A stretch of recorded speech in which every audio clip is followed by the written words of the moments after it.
जो मूर्ति होती है वो पत्थर में ही छिपी होती है। बस उसमें से कुछ व्यर्थ पत्थरों को हटा देने की आवश्यकता होती है और मूर्ति प्रकट हो जाती है, मूर्ति आविष्कृत हो जाती है। ठीक इसी तरह हमारा जो जीवन है, उस जीवन में हम सारी बहुत सारे हम बंधनों से, बहुत सारे कर्मों से, बहुत सारे विचारों से, भावों से, वासनाओं से घिरे होते हैं। तो जो स्वयं हमारा शुद्ध स्वरूप है, वह स्वरूप उन तमाम बंधनों में छिप जाता है। और जैसे ही वे बंधन हम में से गिरते हैं, छटते हैं, हमारा शुद्ध स्वरूप प्रकट हो जाता है, जिसे हम बुद्धत्व की घटना को घटना कहते हैं। इसको समझने के लिए हमें समझना होगा कि हम किसी चीज को जानते कैसे हैं। जो हमारे जानने का क्रम है वह क्या है। अगर आप किसी वस्तु को देखते हैं, किसी घटना को देखते हैं, किसी आवाज को सुनते हैं या किसी भी इंद्रिय से किसी भी प्रकार के बोध को प्राप्त करते हैं,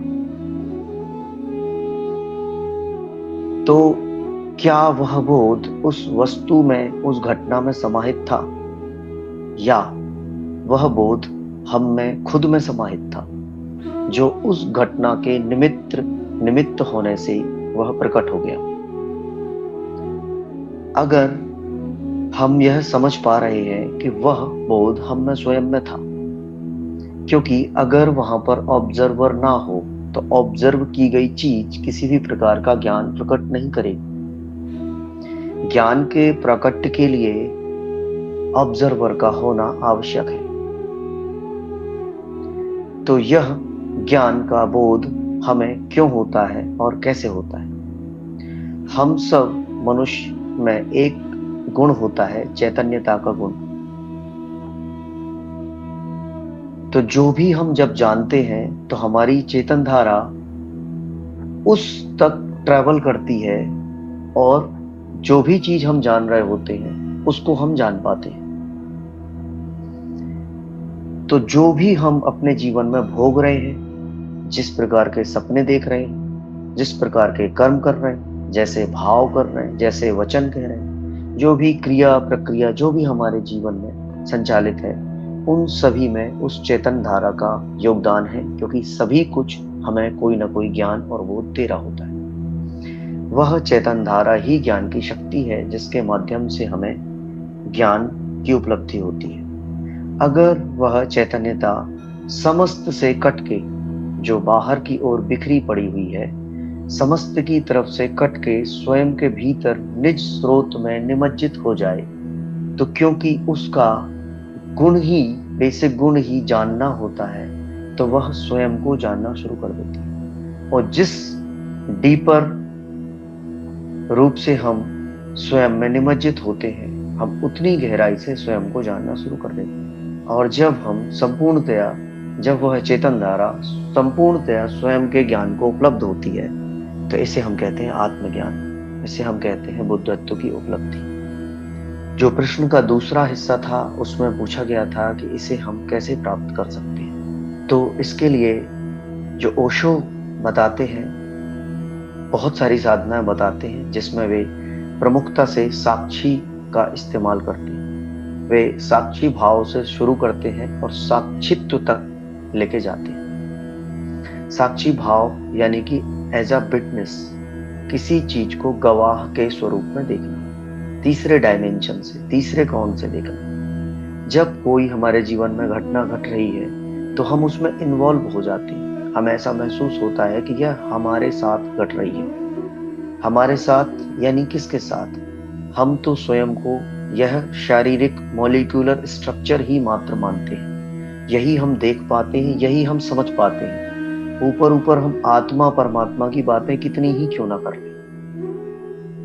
तो जब इस शरीर से संबंधित तमाम रिश्ते, नाते, बंधन, सुख दुख, इन सभी चीजों पर कोई इवेंट्स जनरेट हो रहा होता है, कोई घटना घट रही होती है, तो हम उसमें इन्वॉल्व हो जाते हैं। साक्षी हमें उसमें से डिटैच्ड करता है, अलग करता है। और वह ऐसे देखने को कहता है जैसे तुम्हारे शरीर पर घट रही कोई घटना।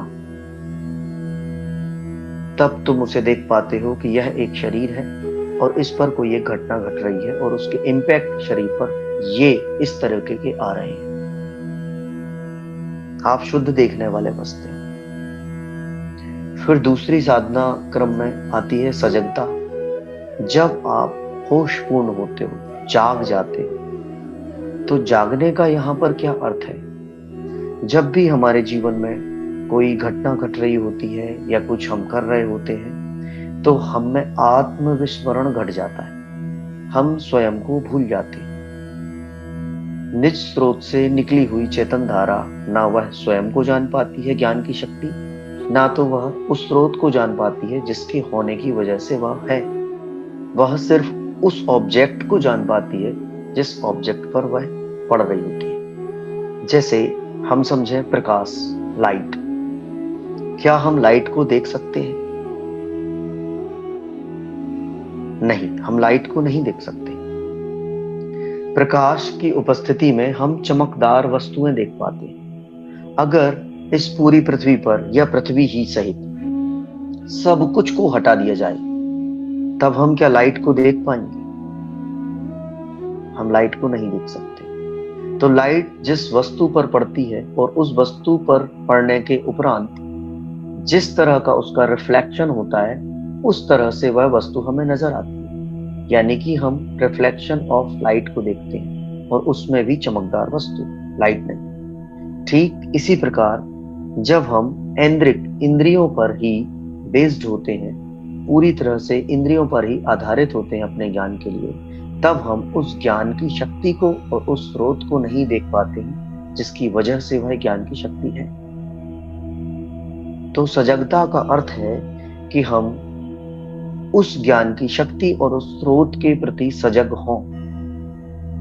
यह एक साधना क्रम है। तो जब हम शरीर को जानते हैं तो शरीर के प्रति होश रखते हैं, फिर शरीर से मन पर आते हैं, मन से भाव स्थिति यानी हृदय पर आते हैं, और हृदय से और सूक्ष्म जगत पर जाते हैं और प्रवेश करते हैं, उस स्रोत तक पहुंचते हैं, उस शून्य अवस्था तक पहुंचते हैं, उस आत्म चैतन्य अवस्था तक पहुंचते हैं, जहां से हमें सजगता घटती है।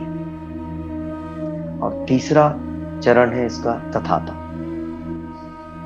तथाता में अब सब कुछ एक हो गया है, सारे भेद गिर गए, गे अज्ञे अज्ञात सब कुछ एक हो गए। अब चीजें बिल्कुल अलग तरह से आपके जीवन में घटित हो। तो इन 3 साधनाओं में आप किसी भी साधना से शुरू कर सकते हैं और चल सकते हैं। और धीरे धीरे जब इनकी गहराई बढ़ने लगती है, जब हम में सम्यक दर्शन घटने लगता है, जब हम स्वयं को देखने में सक्षम हो जाते हैं और गहरे हो जाते हैं, गहरे होते जाते हैं, तब धीरे धीरे हमें यह भी पता चलने लगता है कि हमारे कार्मिक अवरोध कौन से हैं, कौन कौन सी वह लेयर है जो हम पर आच्छादित है। धीरे धीरे हम उन सभी लेयरों को अलग अलग विधियों से, बिना विधि के, सजगता से, ज्ञान से, बोध से काटते हैं। और जब वे हमारी लेयरें गिर जाती हैं, तो हमें स्वयं का बोध उपलब्ध होता है। जब हमें स्वयं का बोध उपलब्ध होता है तो इसे हम बुद्धत्व कहते हैं। इसी को गौतम बुद्ध कहते हैं, अपदीपो भवा, अपने दीप स्वयं बने। यही है अपना दीप हो जाना।